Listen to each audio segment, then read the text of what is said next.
tous et bienvenue sur VE974. Je suis ravi de vous accueillir aujourd'hui pour un nouvel essai routier et pas n'importe quel essai, le premier Mercedes 100% électrique, le Mercedes EQC 400 AMG Line, et comme son nom l'indique, AMG 400 parce que 400 chevaux, 400 km d'autonomie.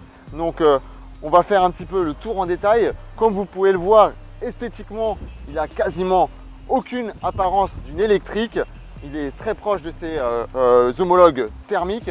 On va faire le tour un petit peu en détail après. Ensuite, on va aller voir l'intérieur. On va faire un essai sur la route et on vous donnera tous les détails sur sa consommation et ses modes de recharge juste après.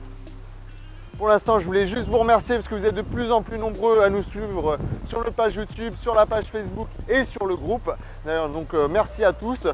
D'ailleurs, cette année, ça va être un grand cru, l'année 2020 pour les véhicules électriques parce qu'il y a énormément de sorties. On a énormément d'essais qui vont arriver. Donc, je vous invite à vous abonner à notre chaîne, à activer la petite cloche justement pour être au courant de tous ces prochains essais. Donc voilà. En attendant, on va faire le tour de cette EQC. C'est parti, suivez-moi. Donc comme vous pouvez le voir, on a ici une calandre ouverte, vraiment qui ressemble à une calandre 2 thermique, qui n'est pas forcément obligée sur un véhicule électrique. Et on a ce petit liseré bleu ici, qui reprend en fait un petit peu le E de EQC.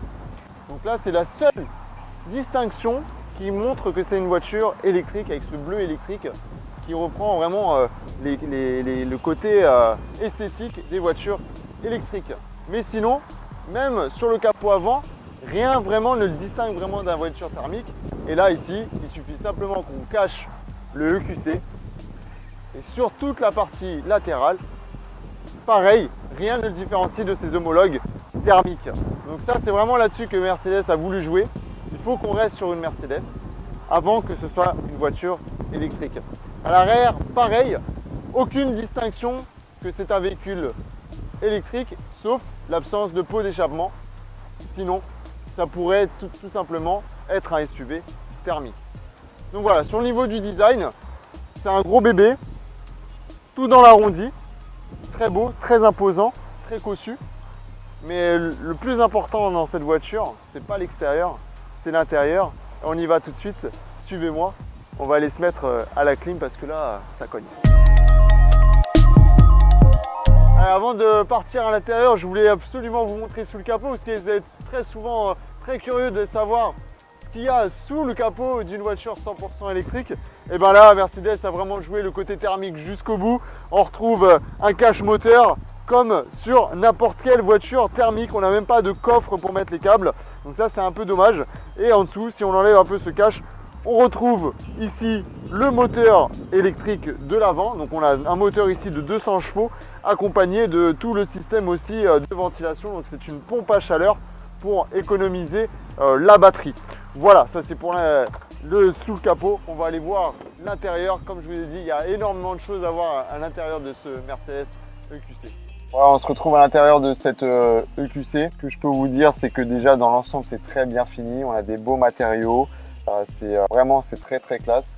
Et surtout, ce qui est important, c'est que les possesseurs actuels de Mercedes, ou ceux en tout cas qui aiment l'intérieur Mercedes, ne seront pas dépaysés. On retrouve un petit peu ce qu'on trouve sur toutes les dernières Mercedes. Et on a surtout des très beaux matériaux, comme à l'habitude, sur ces derniers modèles. Donc avec du cuir, des belles surpiqûres. On a ici une sorte de néoprène avec quand même la surpiqûre dessus.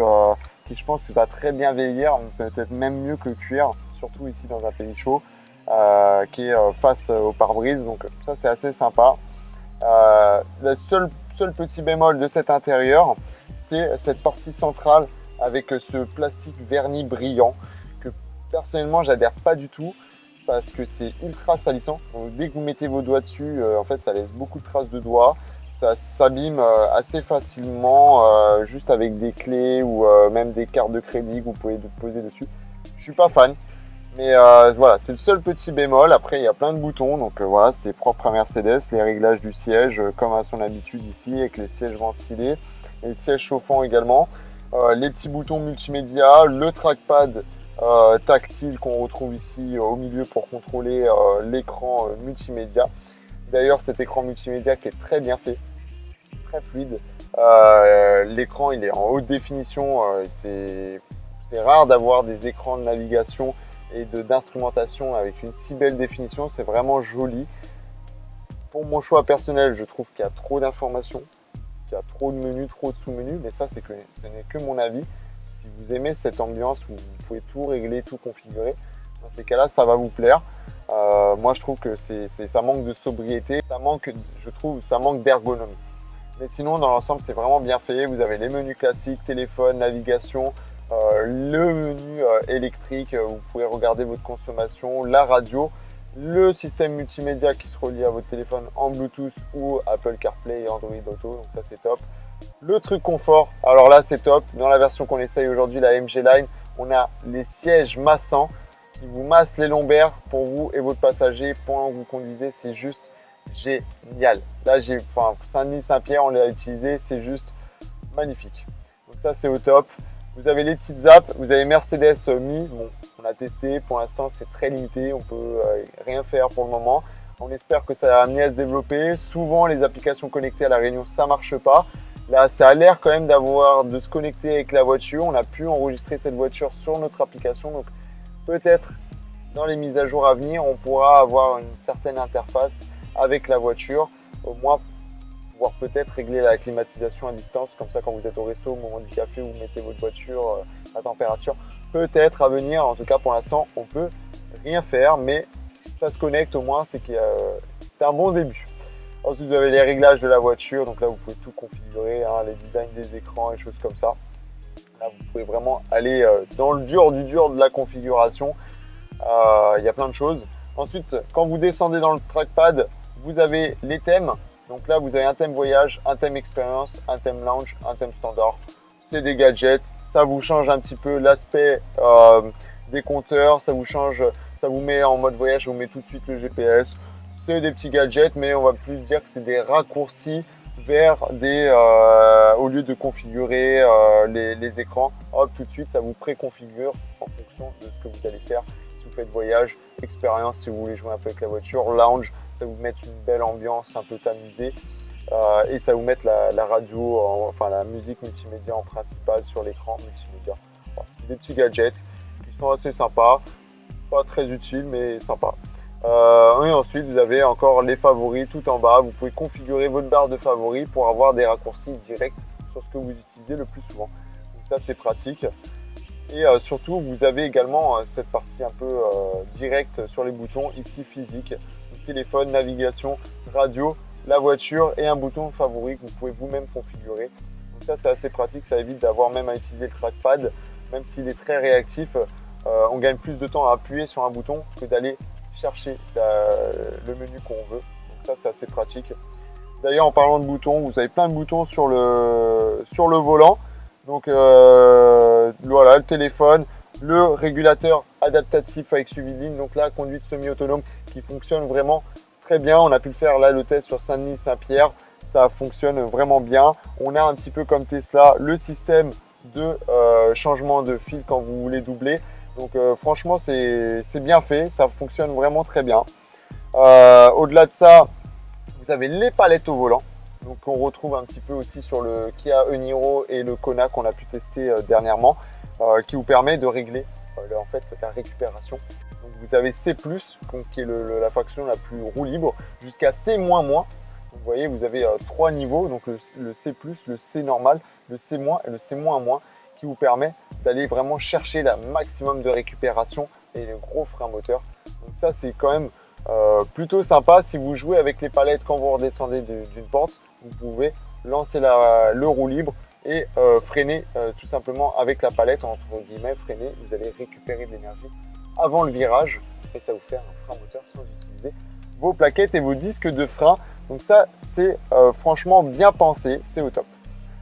Voilà pour l'intérieur. Petit bonus pour cette voiture, pour cette version, la clim à l'arrière, ou même les passagers, ils ont tous les petits boutons pour pouvoir régler la climatisation derrière, la température et la puissance de climatisation. Donc ça c'est très bien pensé, c'est parfait pour les passagers. Donc là on est plutôt à l'aise derrière. Deuxième petit bonus, ce toit ouvrant. Grand toit ouvrant que vous pouvez complètement masquer, c'est le top. et que vous pouvez ouvrir entièrement ou entrebâiller. Donc, ça c'est une belle réussite. Sincèrement, j'aime beaucoup à l'intérieur de cette EQC. Et on retrouve aussi beaucoup de volume quand même. Il y a beaucoup de rangements. Ici, on a dans la console centrale, on a l'emplacement pour le téléphone. On a ici un grand coffre central et dans les portières, le rangement est quand même assez consistant. Et on a un grand coffre derrière, grande capacité, avec même en dessous un sous-coffre et des petites astuces à la Mercedes, des petits crochets pour mettre les petits sacs, des choses comme ça. Vous avez même un cabas derrière, un cabas plastique là que vous pouvez pliable qui se trouve en fait dans le sous-coffre. Donc voilà, des petits trucs comme ça, des petites prises pour mettre une glacière électrique derrière pour vous rendre sur votre lieu de pique-nique le dimanche en famille. Voilà pour l'intérieur. On va aller faire le tour de l'île par les plaines comme à notre habitude pour voir la consommation. On va pouvoir vous donner combien consomme ce gros bébé. Pour l'instant, on a fait Saint-Denis-Saint-Pierre. Tout ce que je peux vous dire, c'est que nous sommes beaucoup. C'est un gros bébé de 2 tonnes 500 et ça se ressent sur la consommation. En plus, avec 400 chevaux, je peux vous dire que ça tire bien sur la batterie. Mais tout ça, je vous donnerai tout ça en détail. Après notre tour de l'île, on se retrouve à Saint-Denis. À tout de suite.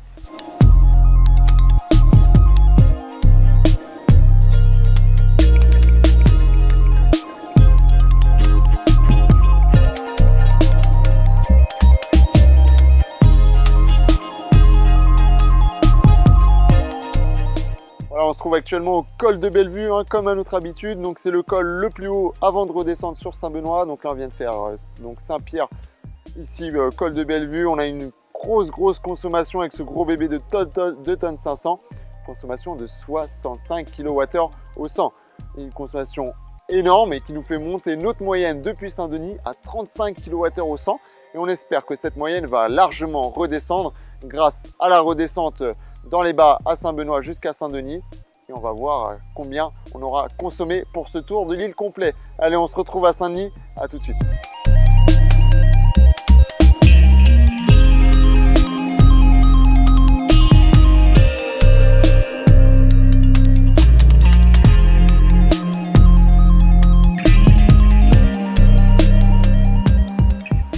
Et ça y est, notre essai de l'EQC est enfin terminé. Que dire sur cette consommation sur la fin du col de Bellevue jusqu'ici à Saint-Denis. On a consommé une moyenne de 6 kWh au 100 km. Donc on a explosé les chiffres et pourtant on a roulé de façon normale à la vitesse maximum autorisée. Donc vous voyez la moyenne entre ce qu'on a récupéré dans la descente et ensuite la route de Saint-Benoît à Saint-Denis. Ça fait qu'on a lissé la consommation à 6 kWh au 100. Ce qui nous donne une consommation globale pour un tour de l'île complet de 180 km de 24 kWh au 100. Donc c'est une consommation énorme, mais je vous avouer qu'en fait elle est bien plus basse que ce que j'imaginais, puisque dans les chiffres officiels on est à 22 kWh au 100 et grâce à sa récupération dans les rampes, on a pu descendre quand même à 24 kWh au 100. Donc franchement pour une voiture de ce gabarit, de cette puissance, chapeau bas. Pour en revenir justement à cette consommation, on arrive ici Saint-Denis après un tour de l'île par les plaines avec 51% de batterie. Donc franchement, on pourrait refaire la même chose qu'on vient de faire là. Donc 2 fois 179 qui nous donne 360 km exactement d'autonomie réelle. Ce qui pour l'île, la preuve, on peut faire 2 tours de l'île sans problème. Voilà, ça c'est pour la consommation. Maintenant, je vais revenir rapidement sur la recharge. Pour ceux qui seraient intéressés de la recharger à la maison sur une prise 220 de 10 ampères à peu près, on serait sur 27 heures de recharge. Donc là, c'est très long, donc c'est pas adapté. Donc 27 heures pour du 0 à 80%. Donc c'est pas adapté, la prise standard pour un aussi gros véhicule. Il faudrait penser à prendre une wallbox de 7 kW pour recharger. Et là, on passe à 8h30 de recharge pour passer du 0 à 80. C'est déjà beaucoup plus raisonnable, sachant qu'on n'arrive jamais à 0% chez soi. Sur une borne 110 kW qui malheureusement n'existe pas encore sur l'île, mais pourrait venir grâce à du complément solaire. Beaucoup de professionnels sont en train d'y penser, donc ça pourrait venir dans les années à venir. Mais en tout cas en métropole, sur une borne rapide comme Unity, du 110 kW, on ferait du 0 à 80% en seulement 27 minutes. Voilà, ça c'est pour les recharges. Parlons prix maintenant. Ce gros bébé fait assez mal. Cette version AMG Line est à 115 000 € et prix de départ sans option, on est à 103 000 €. Sachez en tout cas que ce gros bébé s'adresse essentiellement aux professionnels.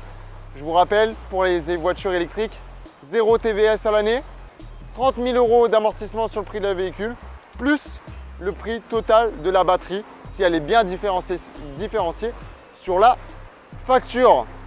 Voilà, j'espère que cet essai vous a plu. On se retrouve très bientôt pour de futurs essais. N'hésitez pas, comme je vous l'ai dit au début, de vous abonner et d'activer la cloche parce que l'année 2020, il va y avoir un paquet d'essais sur VE 974. Donc je vous invite à vous abonner, à rejoindre également notre page Facebook VE Voiture électrique 974 Rêve et le groupe si vous êtes réunionnais et que vous voulez des actualités sur les bornes, sur l'arrivée des nouveaux modèles, sur les énergies renouvelables. Voilà, je vous dis à très bientôt sur VE 974. En attendant, portez-vous bien. Restez branchés, c'était Romain, peace.